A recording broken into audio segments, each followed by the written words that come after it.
Health groups are opposing a plan for patients to pay an extra fee every time they see a doctor. The Health Minister says it needs to be considered in the face of soaring costs to Medicare. But the Prime Minister has a different diagnosis.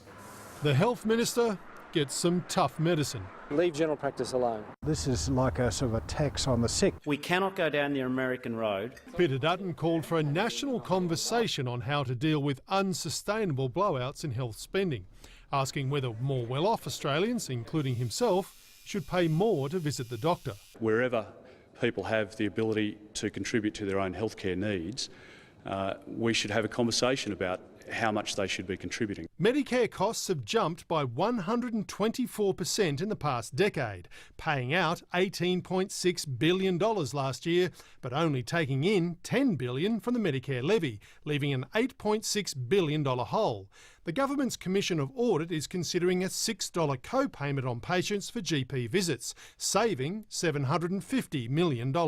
Peter Dutton says he wants a fearless conversation about modernising Medicare, but any government asking patients to pay more at the doctor will have a lot to fear. That's a very blunt instrument. Blunt instruments can have bad effects as well as good effects. We do need to look at the way it's funded, but it should not be at the expense of the chronically ill. Australia should be a country where the health care you get should be determined on the health care you need, not how much money you have. Tony Abbott seemed to offer Mr Dutton a second opinion, recalling that as Health Minister he declared the Howard government the best friend Medicare had ever had. This leopard doesn't change his spots. I want this government to be likewise the best friend that Medicare has ever had. But he was also the Health Minister who gave an absolutely rock-solid, ironclad commitment not to change the Medicare safety net, and then did.